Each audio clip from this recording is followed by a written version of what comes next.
सर्व काही ठीकठाक चाललं होतं मंडळी. पाऊस वेळेवर आला, खत बिजवाई सर्व काही व्यवस्थित आणून ठेवलं आहे. पेरणी केली, पीक छान बहरू लागलं, दिसू लागलं, शेतकरी स्वप्न बघू लागला. शेवटी काय तर सोयाबीनवर जमिनीतून आळी आली आणि अख्खं सोयाबीन फस्त केलं. आशाची निराशा झाली आणि वाळवी आळीने अख्खी सोयाबीन खाऊन घेतली.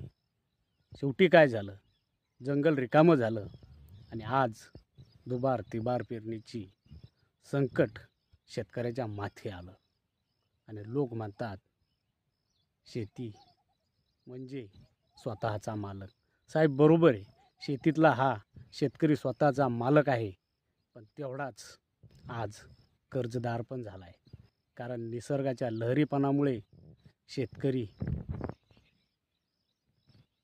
आत्महत्या करतोय आणि मरतोय. आणि शेवटी काय तर त्याचा संसार अख्खा उघड्यावर पडतोय.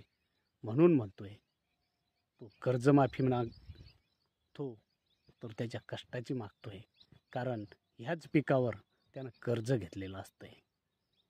विचार करा मित्रांनो आणि सर्व शेतकऱ्यांना साथ द्या. जय जवान जय किसान.